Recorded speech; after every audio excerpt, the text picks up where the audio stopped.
لا إله إلا الله وحده لا شريك له وأشهد أن سيدنا ومولانا محمدا عبده ورسوله أما بعد فأعوذ بالله من الشيطان الرجيم بسم الله الرحمن الرحيم واعتصموا بحبل الله جميعا ولا تفرقوا واذكروا نعمة الله عليكم إذ كنتم أعداء فألف بين قلوبكم فأصبحتم بنعمته إخوانا وقال النبي صلى الله تعالى عليه وسلم المسلم أخو المسلم لا يخذله لا يظلمه بحسب امرئ من الشر أن يحقر أخاه المسلم وقال النبي صلى الله تعالى عليه وسلم إنما بعثت لأتمم مكارم الأخلاق أو كما قال۔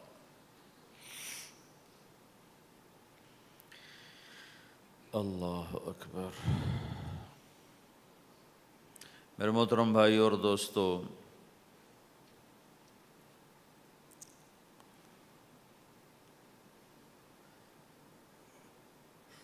اسلام ایک زندگی گزارنے کا طریقہ ہے۔ صرف چند عبادات کا نام اسلام نہیں، یہ پوری ایک زندگی ہے۔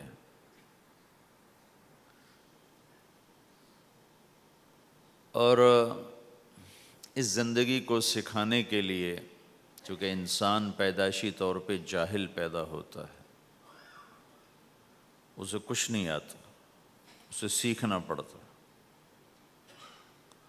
اور جو سیکھتا ہے باہر سے سیکھتا ہے، سیکھا سکھایا نہیں پیدا ہوتا۔ کسی بچے کو آپ جنگل میں چھوڑ دو اور کوئی اس سے ملے نہیں تو وہ گونگا ہوگا، کچھ نہیں بول سکے گا۔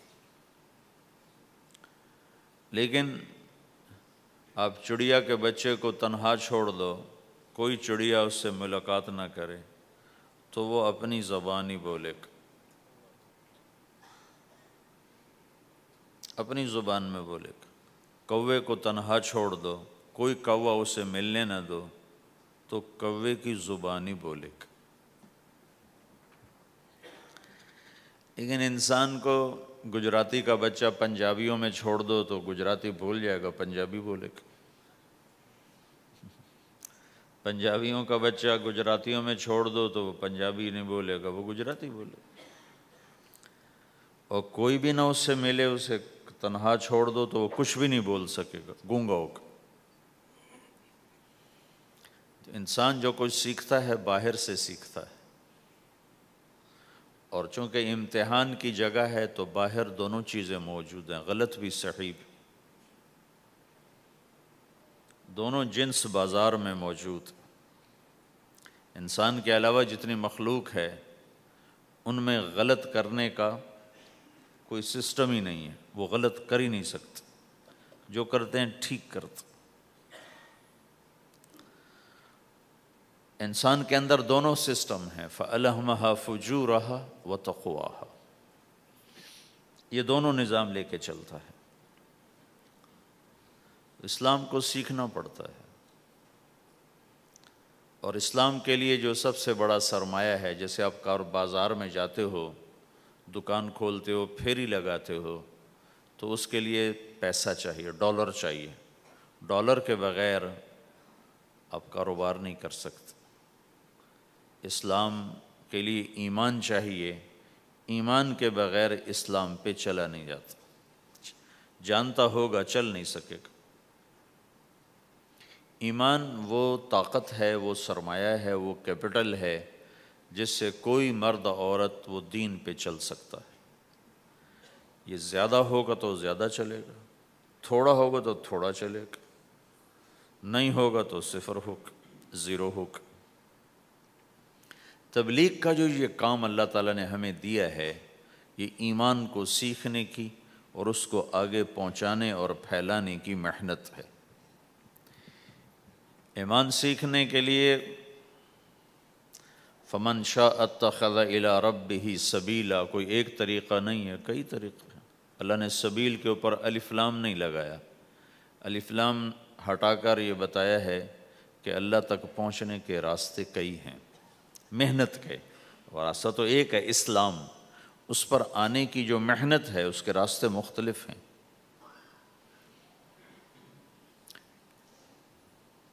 ہاں، آگے پہنچانے کے لیے تبلیغ کے سوا اور کوئی راستہ کوئی نہیں۔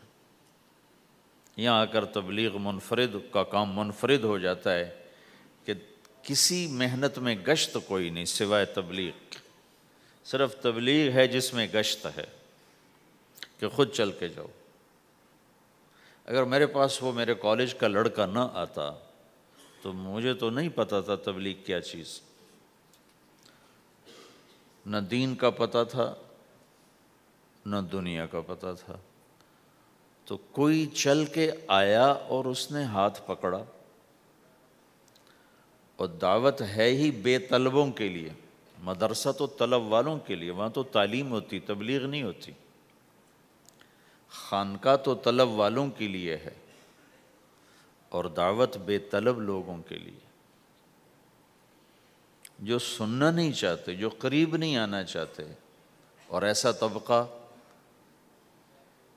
کروڑوں اربوں کی تعداد میں موجود، انہیں دین پر لانے کے لیے یا دین کی بات ان کے کان میں ڈالنے کے لیے سوائے گشت کے اور کوئی عمل کوئی نہیں۔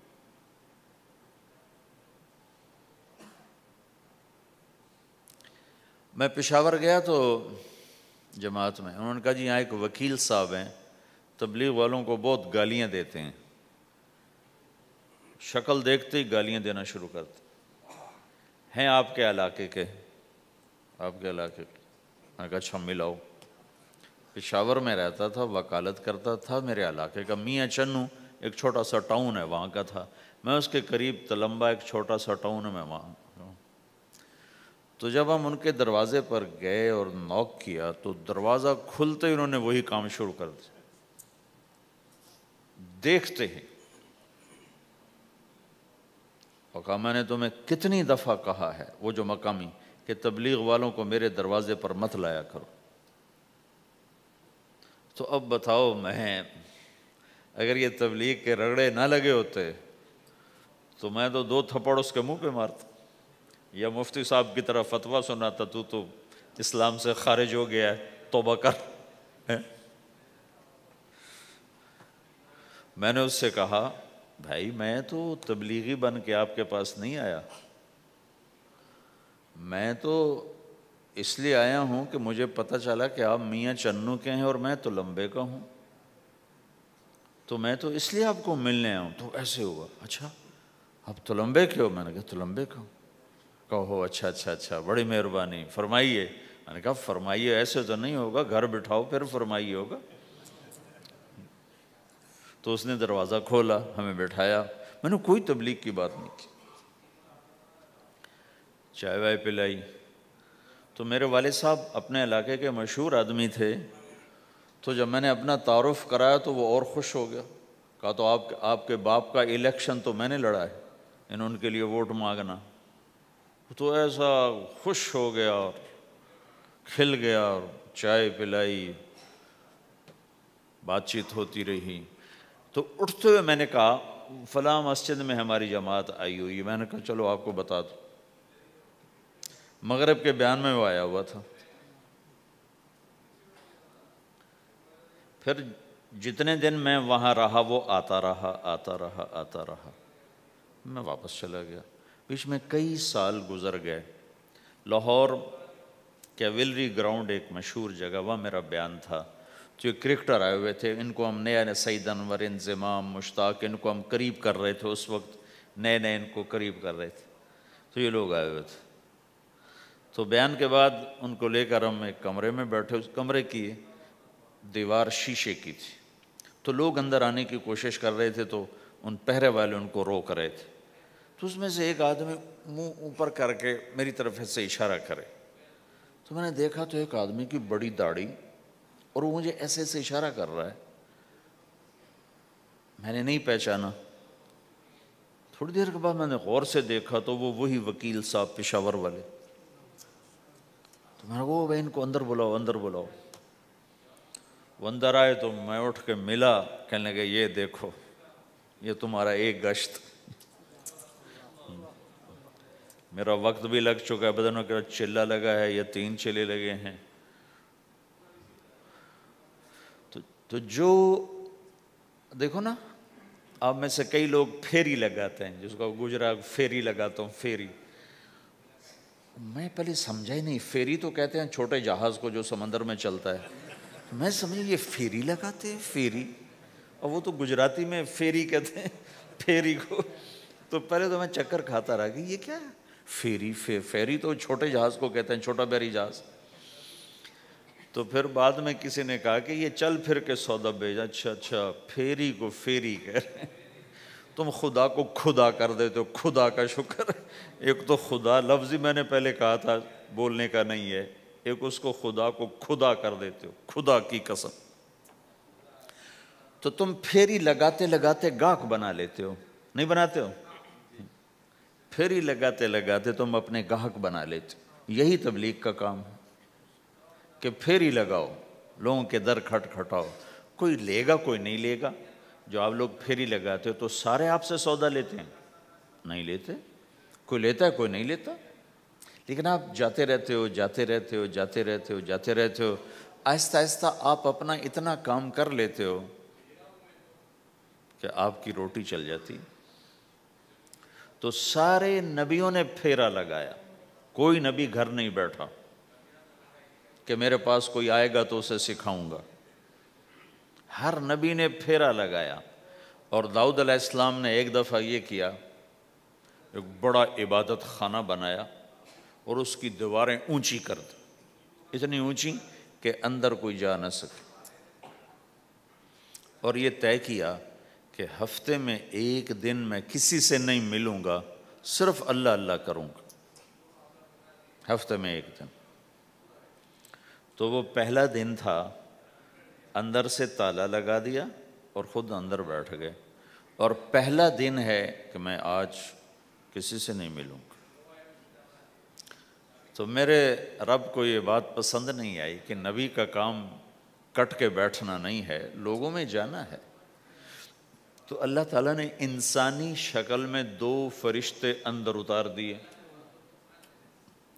اذ تصور المحراب ففزع منهم قال لا تخف خصمان بغى بعضنا على بعض فاحكم بيننا۔ کہا جی حضرت ہمارا جھگڑا ہو گیا ہے، ہم آپ سے فیصلہ کروانے آئے۔ تو داؤد علیہ السلام ڈر گئے کہ دروازہ بند ہے، یہ آئے کہاں سے؟ دیوار اتنی اونچی ہے کہ اس کے اوپر سے چھلانگ لگا کے بھی اندر نہیں آ سکتے، تو یہ کون ہیں، آئی کہاں سے؟ دروازے کو دیکھیں تالا لگا ہوا ہے، دیوار کو دیکھیں اتنی اونچی ہے، تو کون چھلانگ لگا کے اندر آئے گا؟ تو ڈر گئے۔ تو کہنے لگے جی آپ ڈرے نہیں، ہمارا جھگڑا ہو گیا۔ کہ کیا جھگڑا ہے؟ کیا جھگڑا ہے؟ کہ ان ھذا اخی لہ 99 نعجہ ولی نعجۃ واحدہ فقال اکفلنیھا وعزنی فی الخطاب۔ یہ میرا بھائی ہے، اس کے پاس 99 بکریاں ہیں، بھیڑیں، 99 بھیڑ ہے، اور میرے پاس ایک ہے۔ یہ مجھے کہتا ہے ایک بھی مجھے دے دے، میری 100 پوری ہو جائے۔ تو آپ بتاؤ یہ غلط کر رہا ہے کہ ٹھیک کر رہا ہے؟ اب یہ فیصلہ تو آپ چھوٹے سے بچے سے بھی کروا سکتے ہو، نہیں؟ یہ تو لطیفہ سا بن گیا، داؤد علیہ السلام کے لیے لطیفہ بن گیا کہ ایک آدمی کہتا ہے جی میرے پاس 99 ہے، تیرے پاس ایک ہے، تو ایک مجھے دے دے، میری 100 ہو جائیں۔ تو داؤد علیہ السلام سوچ میں پڑ گئے، یہ چکر کیا ہے؟ تو ایک دم ان کو خیال آیا کہ اوہو، یہ تو میرے رب نے مجھے پیغام بھیجا ہے کہ داؤد تجھے بندوں کو دعوت دینے کے لیے بھیجا ہے، مصلی پر بیٹھنے کے لیے نہیں بھیجا۔ ہاں مصلی پر بیٹھنا ہے، اس کے لیے رات ہے۔ قم اللیل الا قلیلا نصفہ او انقص منہ قلیلا او زد علیہ ورتل القرآن ترتیلا۔ چل ومن اللیل فتہجد بہ نافلۃ لک عسیٰ ان یبعثک ربک مقاما محمودا، رات ہے آ جاؤ، ان ناشئۃ اللیل ہی اشد وطئا واقوم قیلا، آجا آجا، رات بڑی مزے کی چیز ہے، تو اور میں تنہا، فَإِذَا فَرَغْتَ فَانصَبْ وَإِلَىٰ رَبِّكَ فَارْغَب، آ جاؤ۔ تتجافى جنوبهم عن المضاجع يدعون ربهم خوفا وطمعا ومما رزقناهم ينفقون، رات تیری میری، دن میرے بندوں کے لیے۔ نہیں بیٹھ سکتا، تسبیح پکڑ کے نہیں بیٹھ سکتے ہو۔ تو اس پر داؤد علیہ السلام سجدے میں گرے، آیت سجدہ ہے اس لیے میں نہیں پڑھتا ہوں، سجدے میں گرے اور کہا یا اللہ معافی کر، یا اللہ معاف کر دے، یا اللہ معاف کر دے، میں نے دروازے بند کر لیے، حالانکہ یہ میرے منصب کے خلاف تھا، اس پر اللہ سے معافی مانگی۔ تو چل کے جانا نبیوں کی صفت ہے، یہی ہماری صفت۔ اس امت کو یہ کام دیا گیا کہ یہ اوروں کے پاس جا کے اپنا سودا پیش کر، اپنوں کو بھی سنبھالے اور غیروں تک بھی پہنچے۔ نہیں سنتے پھر جاؤ، نہیں سنتے پھر جاؤ، کیونکہ دلوں کا پھیرنا اللہ کے ہاتھ میں ہے، تیرے ذمہ آواز لگانا ہے۔ اللہ تعالیٰ نے تقسیم کر دی، قم اللیل الا قلیلا، رات اللہ کے پاس آ جا، دن میں کیا کر، ان لک فی النہار سبحا طویلا، تیرا دن میں کام بہت زیادہ ہے، سبحا طویلا۔ دعوت کے کام کو تیرنے سے تشبیہ دی ہے، سبح تیرنے کو کہتے ہیں۔ اللہ کے نبی کا ایک گھوڑا تھا جس کا نام تھا سبحہ، میں نے بتایا تھا پہلے دن، وہ اتنا تیز چلتا تھا جیسے تیر رہی ہو، اس لیے اللہ کے نبی نے خود اس کا نام سبحہ رکھا تھا، تیرنے والا۔ تو تبلیغ کے کام کو تیرنے سے تشبیہ دی کہ آپ نے لمبا تیرنا ہے، اور مکے میں تو پانی کوئی نہیں، تو کہاں تیرنا ہے جی؟ سارے مکے میں پانی کا قطرہ کوئی نہیں زمزم کے کنویں کے سوا، تو تیرنا کہاں ہے؟ یہ اس دعوت کے کام کی بڑی خوبصورت تصویر ہے، سبحا طویلا۔ حالانکہ اللہ فرماتا ہے ان لک فی النہار شغلا طویلا، عملا عظیما، جہدا طویلا، لیکن سبحا طویلا۔ جو آدمی چل رہا ہوتا ہے اگر وہ بیٹھ جائے تو کوئی نقصان تو کوئی نہیں، گاڑی چلا رہا ہے کہیں گاڑی روک لے تو کوئی نقصان تو کوئی نہیں، تھوڑی دیر سے پہنچ جائے گا۔ کہیں گاڑی کھڑی کر کے کافی پینے لگ گیا تو کوئی مسئلہ تو کوئی نہیں ہے، آدھا گھنٹہ دیر سے گھر پہنچ جائے گا۔ تیرنے والا پانی میں اتر گیا، اب یہ رک سکتا ہے؟ کیوں بھائی؟ اگر یہ کافی پینے کا ارادہ کرے تو کہاں جائے گا؟ تو مچھلی کے پیٹ میں جائے گا۔ پانی میں اترنے کے بعد اختیار ختم ہے، اب تیرنا ہے۔ کہاں تک؟ دوسرا کنارہ جب تک ہاتھ میں نہیں آتا تیرنا ہے، سبحا طویلا، جب تک آخرت کا کنارہ ہاتھ میں نہیں آتا۔ اے میرے نبی تجھے دعوت کا کام کرتے ہی رہنا ہے، کرتے ہی رہنا ہے، کرتے ہی رہنا ہے، تیری چھٹی کوئی نہیں۔ سبحا میں یہ اشارہ تھا کہ چھٹی کوئی نہیں، یہ موت تک کا کام ہے۔ وَاعْبُدْ رَبَّكَ حَتَّى يَأْتِيَكَ الْيَقِينُ۔ ہائے ہائے، جب یہ آیت اتری یا ایھا المدثر قم فانذر وربک فکبر، اے میرے محبوب اٹھ جا، اٹھ جا، میرا پیغام سنا، تو لیٹا ہوا ہے۔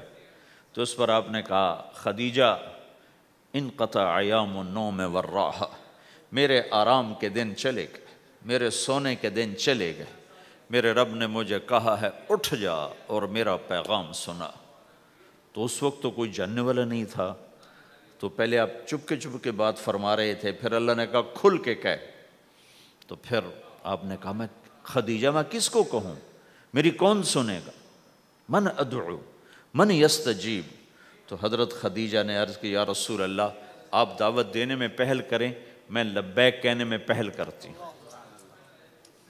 تو بھائیو، دعوت ہمارا سرمایہ ہے، دعوت سے ایمان بنتا ہے، ایمان سے عمل بنتا ہے۔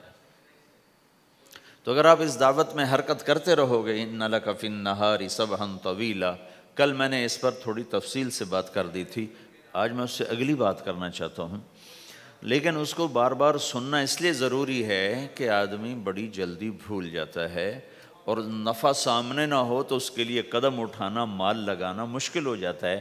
آپ پھیری بھی تو لگاتے ہو، تو شام کو پیسہ ہاتھ میں آتا ہے تو تھکاوٹ چلی جاتی۔ میں نے ایک شخص سے کہا تھوڑا تبلیغ میں وقت دے دو بھائی، کہا جی مجھے گولیاں لگی تھیں تو اس کے بعد میرے بدن میں درد ہوتا ہے تو میں ٹائم نہیں دے سکتا، لیکن میں اسے دیکھتا تھا وہ صبح سے شام تک اپنے دکان پہ کھڑا ہوتا تھا، کھڑا ہو کے کام کرتا تھا۔ تو ایک دن میں نے اس سے پوچھا یہ تو دکان پہ کھڑا ہوتا ہے، اس کا درد تمہیں نہیں ہوتا؟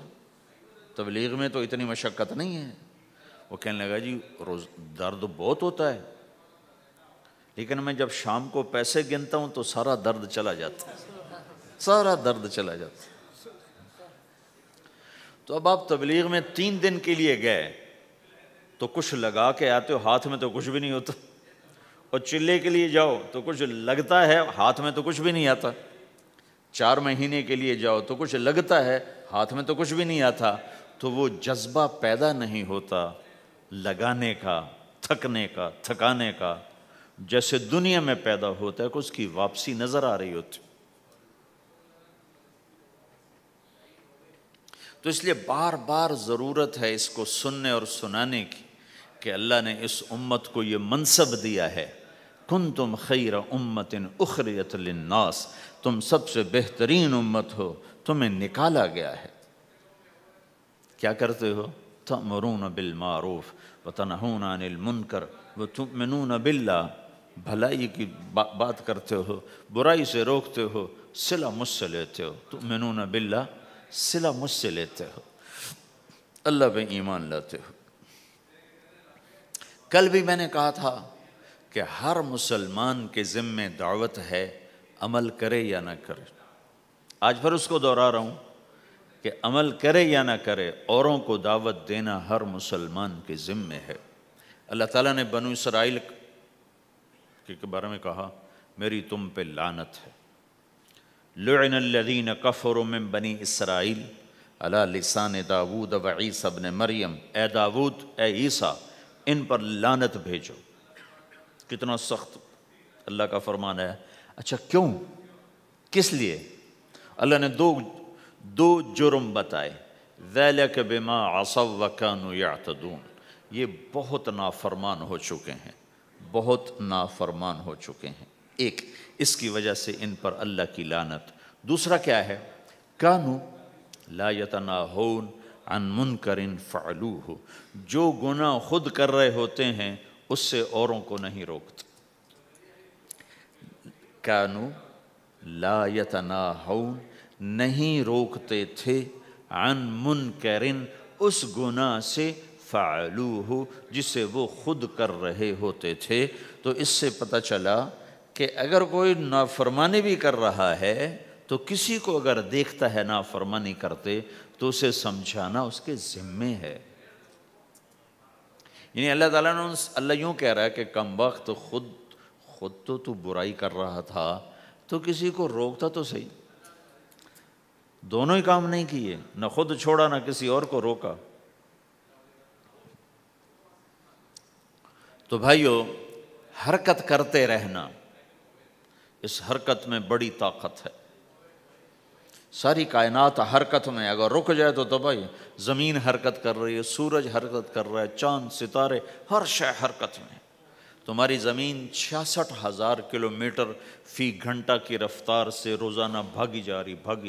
کہیں پتہ چلا کہ پاناما میں دونوں سمندروں کے 66,000 کلومیٹر فی گھنٹہ کی رفتار سے دوڑا جا رہا ہے۔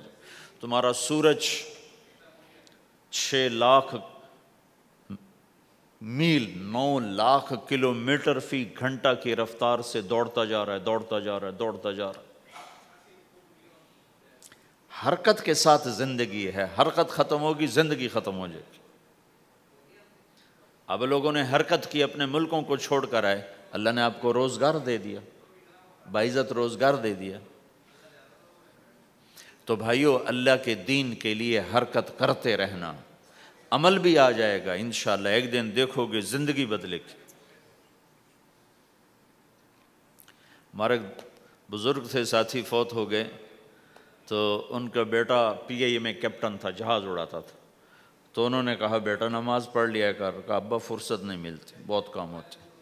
کہا اچھا چلو نماز کے وقت ایک آدمی کو دعوت دے دیا کر، 5 نمازیں ہیں، 5 دفعہ دعوت دے دیا کر۔ وہ کہنے لگا میں دعوت دوں؟ خود تو میں پڑھتا نہیں، دوسرے کو کیسے دعوت دوں؟ کہا بیٹا ایک تو میری مان لے، نماز کا انکار کیا ہے تو یہ تو مان لے کہ چلو کسی کو کہہ دیا کر کہ بھائی نماز پڑھا کرو۔ کہا چلو یہ تو آسان ہے، میں کہہ دوں گا۔ تو اس نے اپنے ابا کی بات مان لی، ہر نماز پہ 1-2 کو کہہ دیتا بھائی نماز پڑھا کرو۔ اس کے والد فوج میں جرنیل تھے، یہ کیپٹن تھا، دونوں کی ملاقات نہیں ہوئی۔ 6 مہینے بعد باپ بیٹا کی ملاقات ہوئی تو دیکھا تو کپتان صاحب کی داڑھی بھی اور ماتھے پہ محراب بھی۔ انہوں نے کہا بیٹا یہ کیا ہوا؟ کہا آپ نے مجھے پھنسا دیا۔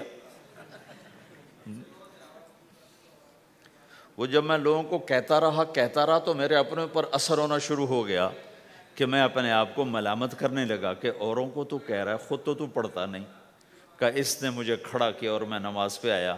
پھر ایک دن شیو کرنے لگا، شیشے میں کھڑا دیکھ رہا تھا، تو میں نے کہا جب اللہ کو سجدہ کر رہا ہوں تو چہرے پہ نبی کی سنت بھی ہونی چاہیے۔ تو میں نے سیفٹی بھی پھینک دی، میں داڑھی بھی رکھ لی۔ تو تبلیغ کا کام کرتے رہنا، ہم فرشتے نہیں بن سکتے۔ ایک دفعہ ایک آدمی نے میرے اوپر بڑی چڑھائی کی، تم تبلیغ والے منافق ہو، کہتے کچھ ہو کرتے کچھ ہو، تمہارے قول اور فعل میں بہت فرق ہے، بہت۔ جب ان کا غصہ اتر گیا تو میں نے ان سے کہا بھائی 100 نمبر تو اللہ نے بھی نہیں مانگے، آپ کیوں مانگتے ہو؟ اللہ نے کہا ہے فَمَنْ ثَقُلَتْ مَوَازِينُهُ، جس کی نیکیاں بڑھ جائیں گی، گناہ تھوڑے ہوں گے تو پاس کر دوں گا۔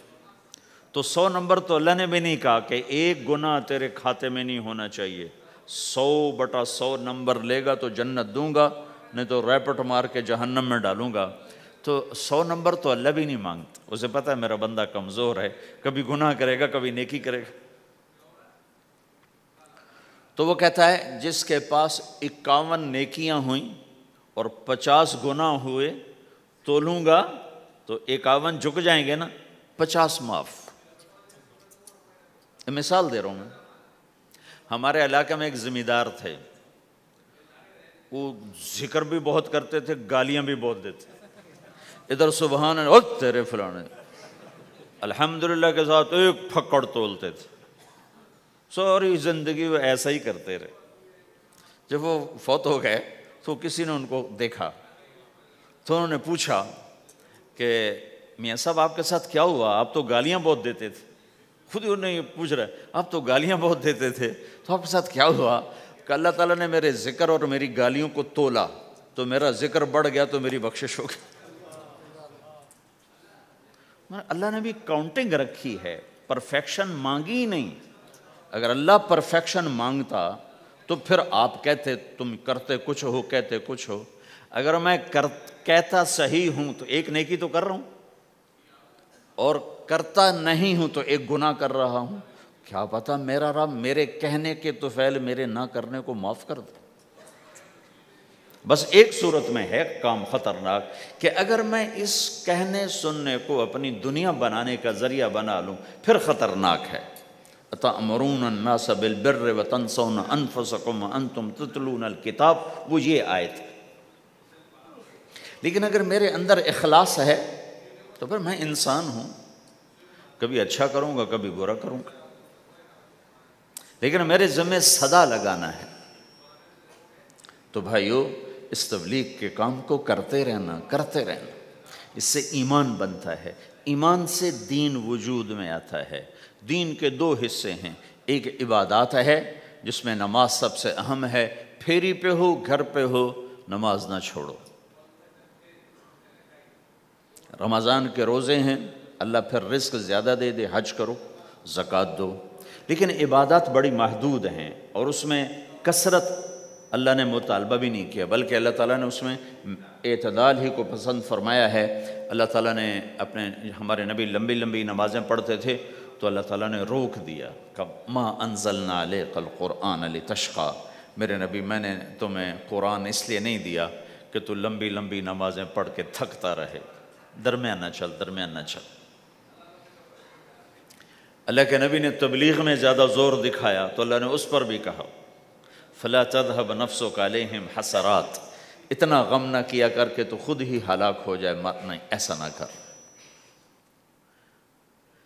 تو عبادات محدود ہیں اور اس میں اعتدال مطلوب ہے۔ سارا دن مصلی پہ بیٹھنا یہ اللہ نہیں دیکھنا چاہتا، اللہ یہ دیکھنا چاہتا ہے کہ تو باہر جاتا کہ میں دیکھوں کہ اب تو کیا کرتا ہے۔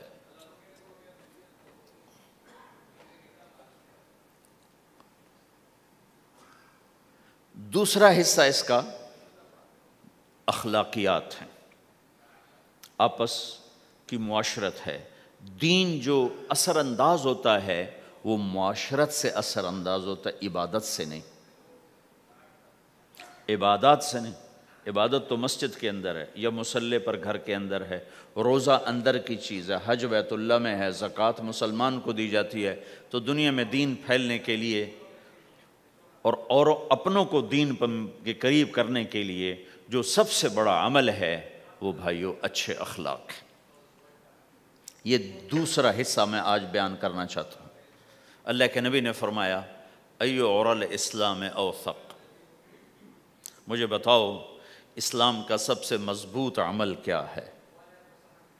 تو صحابہ نے کہا الجہاد، یا رسول اللہ جہاد۔ اسلام کا سب سے مضبوط عمل کیا ہے؟ صحابہ نے کہا جہاد۔ تو آپ نے کہا وَحَسَنٌ وَمَا هُوَ بِهِ، ہاں جہاد بہت اچھا عمل ہے لیکن سب سے بڑا عمل نہیں ہے، سب سے مضبوط عمل نہیں ہے۔ انہوں نے کہا جی الصلاۃ، نماز۔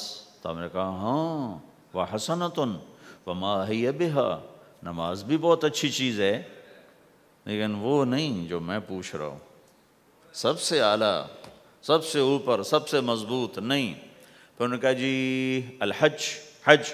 تو آپ نے کہا حج بھی بہت اچھا عمل ہے لیکن وہ نہیں جو میں نے پوچھا ہے۔ پھر صحابہ نے کہا جی روزہ، آپ کا روزہ بھی بہت اچھا ہے لیکن وہ نہیں جو میں نے پوچھا ہے۔ تو پھر صحابہ نے کہا یا رسول اللہ پھر آپ ہی بتائیں، ہمیں تو نہیں پتہ۔ تو ہمارے نبی عبادات سے اوپر لا رہے ہیں، اپنے ساتھیوں کو عبادات پہ قائم کر دیا۔ ہر آدمی نمازی بن چکا ہے، ہر آدمی روزے دار بن چکا ہے، ہر آدمی مالدار زکوٰۃ دینے والا بن چکا ہے، اور ہر آدمی حج کا جذبہ پیدا کر چکا ہے۔ اب آپ ان کو اخلاق پہ لانا چاہتے ہیں، چونکہ اسلام کی تکمیل اخلاق سے ہے۔ اسلام کو تشبیہ دی گئی ہے گھر کے ساتھ، بنی الاسلام علی خمس، تو بنیہ کا لفظ عمارت پر بولا جاتا ہے۔ تو اسلام کی بنیاد میں ہے کلمہ، نماز، روزہ، حج، زکوٰۃ۔ اگر اس مسجد کی بنیادیں بھر دی جائیں تو اس کو مسجد تو نہیں کہیں گے نا۔ ہاں جی بنیادیں ڈال دی ہیں، چھت ڈالنی ہے، جب چھت پڑے گی تو پھر یہ مسجد کہلائے گی۔ تو اسلام کی بنیاد قائم ہو چکی تھی، اب آپ چھت ڈالنا چاہتے تھے۔ چھت کیا ہے؟ وہ اچھے اخلاق ہیں، تو اب آپ ان کو اوپر لا رہے ہیں، اوپر لا رہے ہیں۔ تو آپ نے جب پوچھا تو انہوں نے وہی کہا جو انہوں نے ابھی سیکھا تھا، نماز، روزہ، جہاد، حج، لیکن آپ نے سب کی نفی کر دی، نہیں یہ بھی نہیں، یہ بھی نہیں، یہ بھی نہیں، یہ بھی نہیں۔ کہا اچھا یا رسول اللہ آپ بتائیں۔ تو آپ نے فرمایا ان اوثق عُرَى الاسلام الحب للہ والبغض للہ، اسلام کا سب سے مضبوط عمل وہ آپس میں اللہ کے لیے محبت کرنا ہے۔ اسلام کا سب سے مضبوط عمل وہ آپس میں اللہ کے لیے محبت کرنا ہے۔ اسلام کا سب سے مضبوط عمل وہ محبت ہے، اللہ کے لیے بغض ہے، اللہ کے لیے محبت ہے، یہ اسلام کا سب سے مضبوط عمل ہے۔ تو بھائیو یہ چھوٹا سا معاشرہ اسلامی بن جائے، اس کے لیے بنیاد میں نے پہلے بتا دی، اب چھت بتا رہا ہوں، وہ ہیں اچھے اخلاق۔ اللہ تعالیٰ نے جب ہمارے نبی نے نماز لمبی پڑھی تو اللہ نے کہا درمیانی پڑھو، میں نے ابھی بتایا۔ تبلیغ میں دکھ زیادہ جھیلا تو اللہ نے کہا درمیانہ چلو۔ لیکن جب اللہ کے نبی نے اخلاق بلند کیے، اخلاق، تو اس پر بھی اللہ تعالیٰ فرماتا میرے نبی ذرا اتنا نرم نہ ہو، تھوڑا سا سختی دکھا، آنکھیں دکھا، تھوڑا شوں شاں کر ہیں۔ تو میرے رب نے کیا کہا؟ واہ، میرے رب نے آپ کے اخلاق کی جیسی تعریف کی ہے، آپ کے کسی عمل کی ایسی تعریف نہیں کی۔ نماز کو کہا معتدل، اعتدال، دعوت کو کہا اعتدال، اور اخلاق کو کیا کہا؟ اِنَّكَ لَعَلَىٰ خُلُقٍ عَظِيمٍ۔ اور اس کو طاقت پہنچائی قسم اٹھا کے، نون، پھر قسم اٹھائی قلم کی جو علم کا ذریعہ ہے، والقلم وما یسطرون، مجھے قسم ہے قلم اور اس کی تحریر کی، ما انت بنعمت ربک بمجنون وان لک لاجرا غیر ممنون۔ ان دو آیتوں کو چھوڑ کر اگلی جو آیت آ رہی، وانک لعلی خلق عظیم، اے میرے محبوب میں قسم اٹھاتا ہوں قلم اور اس کی تحریر کی، تیرے اخلاق بڑے عالی شان ہیں۔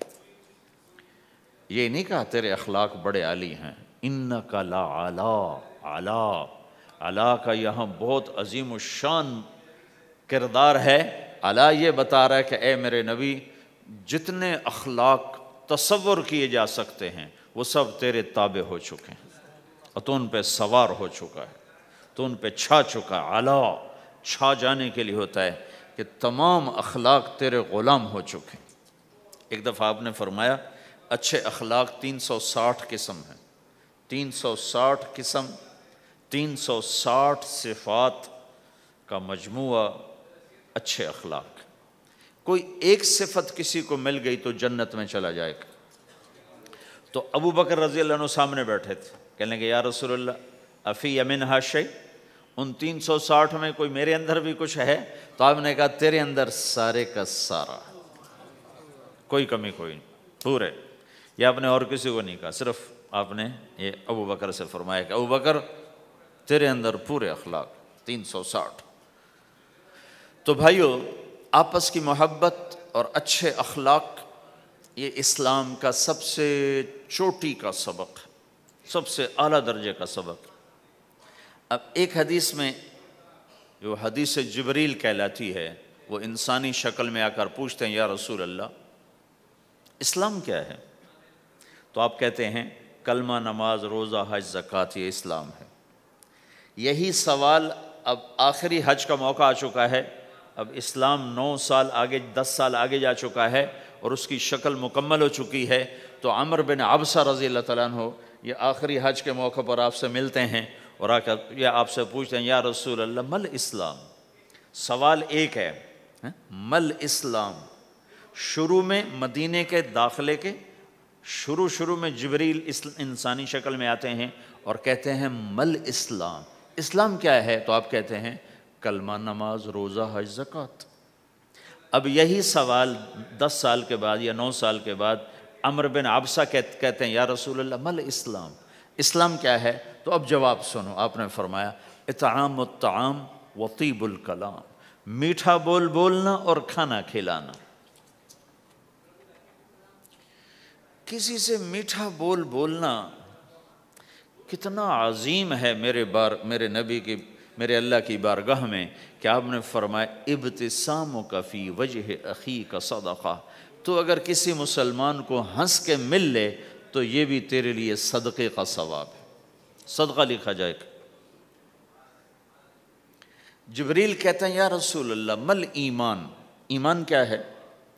تو آپ فرماتے ہیں اللہ کو ماننا، فرشتوں کو ماننا، نبیوں کو ماننا، کتابوں کو ماننا، تقدیر کو ماننا، موت کے بعد کی زندگی کا اقرار کرنا، ان تؤمن باللہ وملائکتہ وکتبہ ورسلہ وبالبعث بعد الموت، یہ ہے ابتدائی جواب۔ اب یہی سوال عمر بن عبسہ کرتے ہیں 9 سال کے بعد، یا رسول اللہ مل ایمان، ایمان کیا ہے؟ تو آپ نے فرمایا الصبر والسماحہ، صبر کرنا، معاف کرنا۔ سوال ایک ہے، جواب 2 ہیں، کیوں کہ جگہ اور نوعیت بدل چکی ہے۔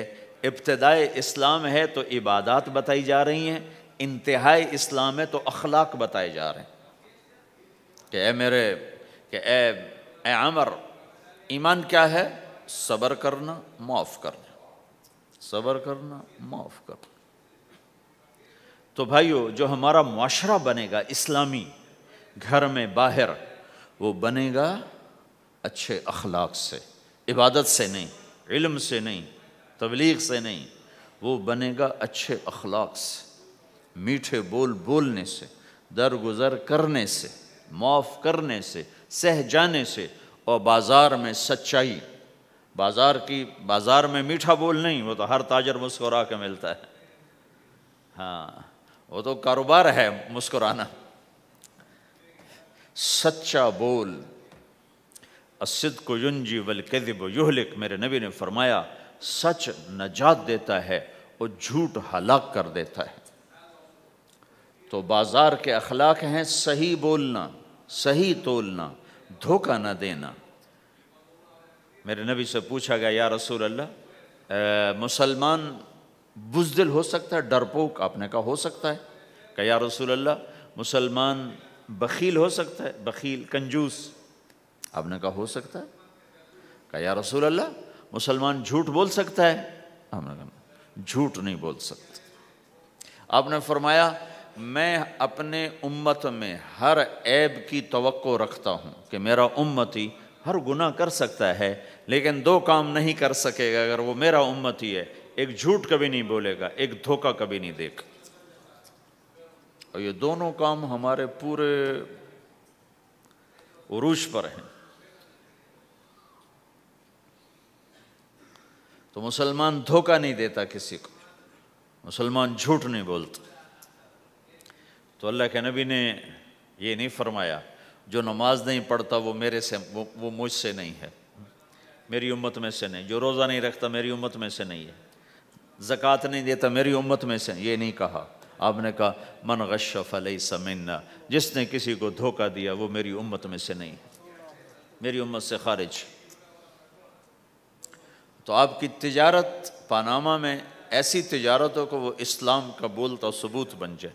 آپ کی جاب ہے تو ایسی ہو کہ اسلام کی پورا انڈونیشیا جو مسلمان ہوا ہے، مسلمان تاجروں کی تجارت سے مسلمان ہو۔ ملائیشیا، انڈونیشیا، فلپائن، ان علاقوں میں جتنا اسلام پھیلا ہے یہ تاجروں کی محنت سے پھیلا ہے۔ کہاں کے تاجر؟ یمن کے عرب تاجر، ان کے عالی اخلاق، ان کا سچا بول، ان کا صحیح ترازو، اس نے لوگوں کے قلوب کو پھیر دیا کہ یہ پیسے کے غلام نہیں ہیں۔ تو ہماری تجارت اس لیے نہیں کہ ہم پیسہ بنائیں، ہماری تجارت اس لیے کہ ہم تجارت میں اللہ کے احکام زندہ کریں، جس میں سب سے بڑا حکم سچ بولنا ہے اور دھوکے سے بچنا ہے، اور غلط کاروبار سے، غلط کام سے بچنا ہے۔ صرف ہم پیسہ نہیں کماتے، ہم اللہ کا امر دیکھتے ہیں کہ اگر میرے اللہ کے حکم کے مطابق ہے تو ٹھیک، اگر اس کے مطابق ہم چھوڑ دیں تو بھائیو اپنی پہچان کرواؤ سچائی کے ساتھ، دیانت کے ساتھ، دھوکے سے بچتے ہوئے۔ ایک تاجر مجھے بڑے فخر سے بتا رہا، فیصل آباد کی بات، کہ جی میں صبح صبح قرآن پڑھ رہا تھا دکان پہ بیٹھا ہوا، کپڑے کا تاجر، تو ایک گاہک آ گیا، کہا جی آپ قرآن پڑھ رہے ہو، بھلے آدمی لگتے ہو، تو میں نے بیٹی کے جہیز کے لیے کپڑا خریدنا ہے، تو میں نے کہا آپ سے خرید لیتا ہوں۔ تو وہ پھر ہنس کے کہنا جی میں نے 16 روپے میٹر والا کپڑا 48 روپے میٹر میں بیچ دیا۔ میں نے کہا واہ بھائی واہ، قرآن کی قیمت بڑی تھوڑی لگائی تو۔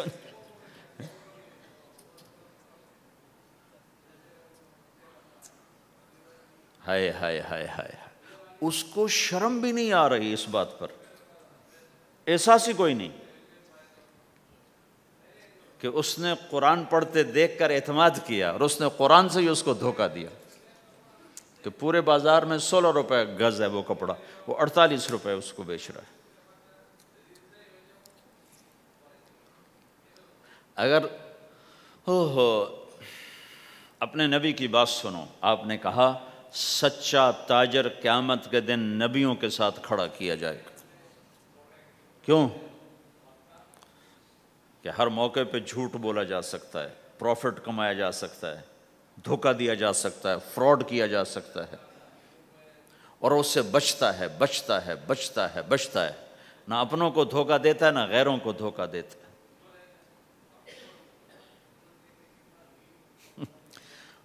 جب انگریز کا دور تھا تو وہ ایک دلی میں ایک جیب کترا تھا، جیب کاٹنے والا، تو وہ یہ سکھایا کرتا تھا لڑکوں کو، پھر ان کو بھیجتا تھا۔ تو اس کا ایک چیلا شام کو صرف 2 روپے لے کر آیا، 2 روپے لے کر۔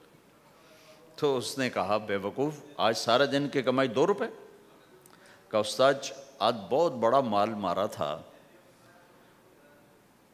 لیکن میں نے دیکھا تو وہ ایک گورا تھا، انگریز تھا، تو مجھے خیال آیا اگر قیامت کا دن عیسیٰ علیہ السلام نے میرے نبی کو گلہ دے دیا کہ تیرے امتی نے میرے امتی کی جیب کاٹی تھی، تو میں اپنے نبی کو کیا جواب دوں گا؟ تو میں نے جا کر اس کو واپس کر دیا، ابھی اپنے کے کھسکا کے لایا ہوں 2 روپے۔ تو پچھلے زمانے کے تو چور بھی ایسے خوددار ہوتے تھے، اب تو نمازی ایسے غیرت کہاں پھینک کے آ گئے ہیں، ماتھے پہ محراب ہوتا ہے اور دھوکے میں سب سے اول ہوتے۔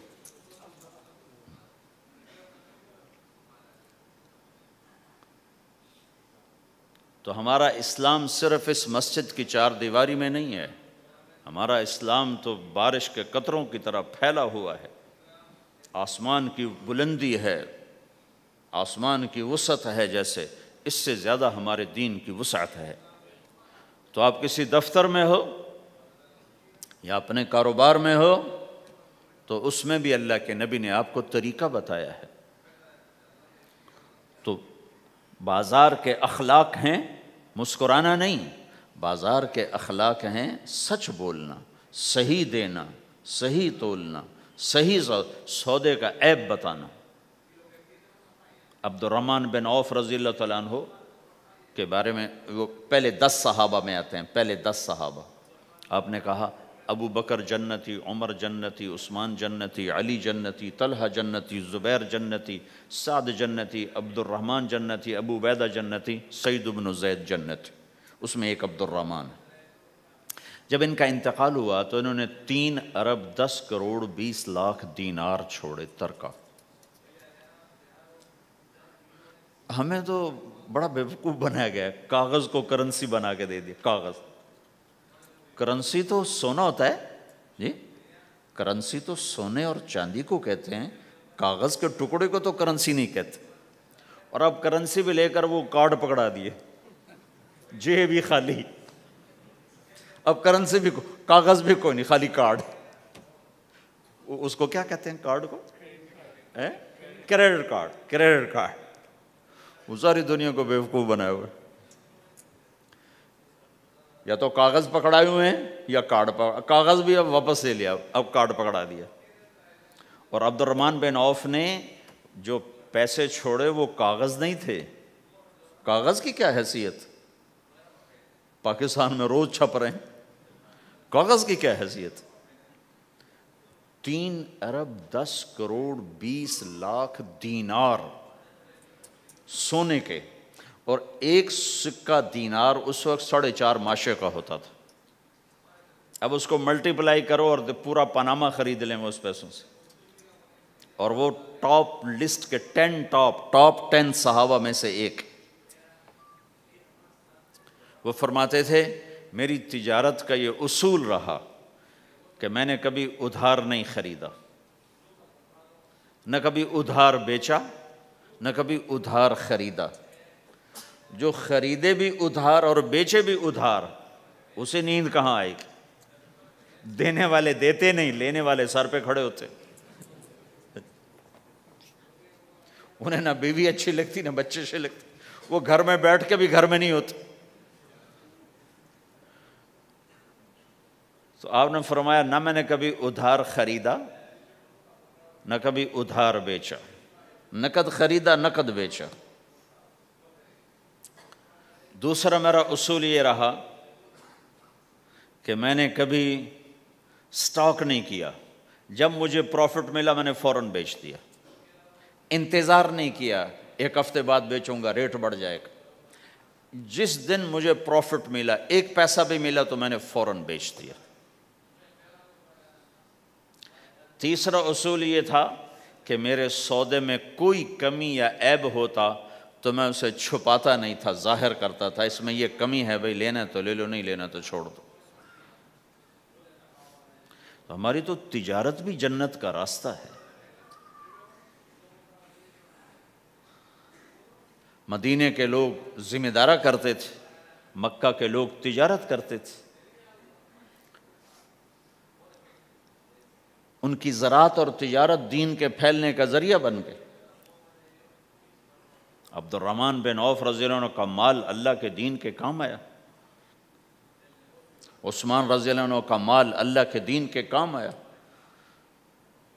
جنگ تبوک میں 10,000 آدمیوں کا سامان حضرت عثمان اکیلے نے دیا۔ 30,000 کا لشکر تھا تو 1/3 10,000 کا سارا سامان عثمان رضی اللہ عنہ نے اپنے گھر سے دیا، اور وہ پیسے دینار لا کے پیش کیے نا، تو اللہ کے نبی وہ دینار لے کر یوں کر رہے تھے، ایسے ایسے، اور کر رہے تھے ما علی عثمان اللہ یعمل بعد عثمان، آج کے بعد تو کچھ نہ کر، جنت واجب ہو گئی تیرے پہ۔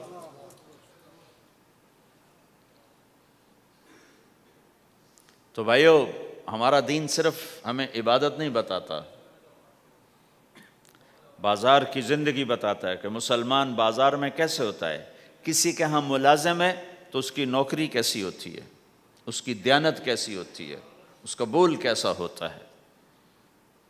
وہ پیسے پہ قربان نہیں ہوتا، وہ پیسے کو ایمان پہ قربان کرتا ہے۔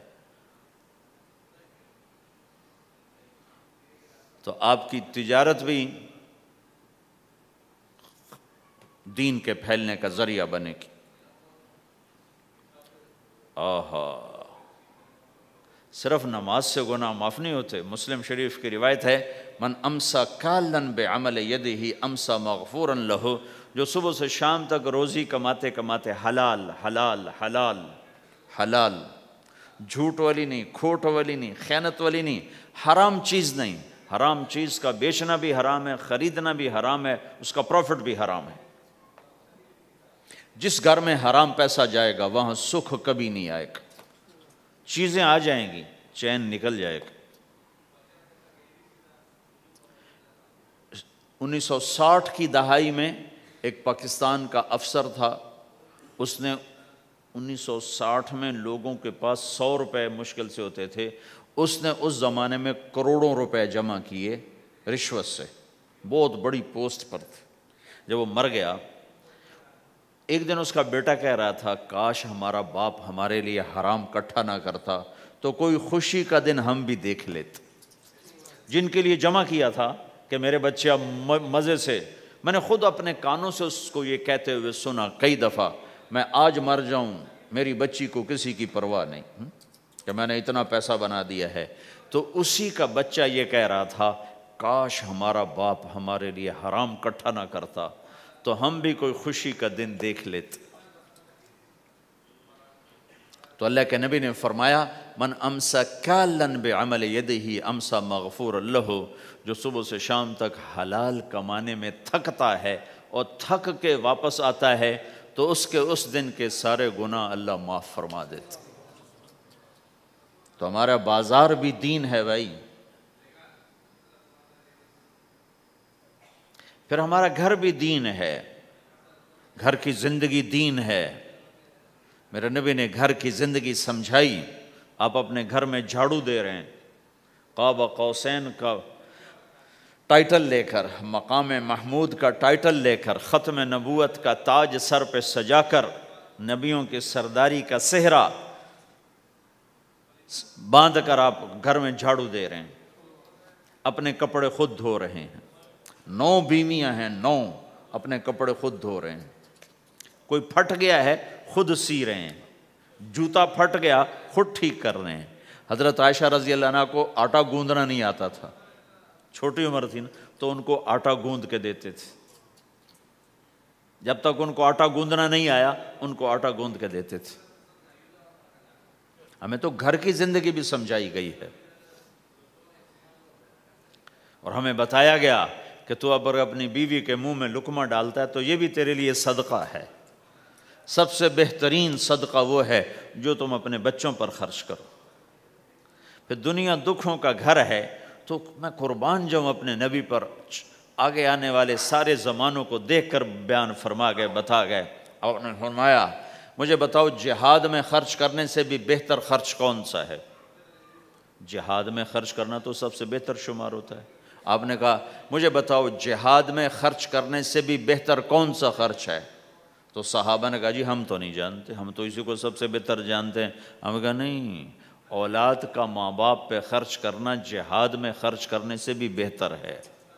یہ کیوں فرمایا؟ کہ آگے نظر آ رہا تھا کہ اولاد نافرمان نکلے گی، لاکھوں بچوں میں سے کوئی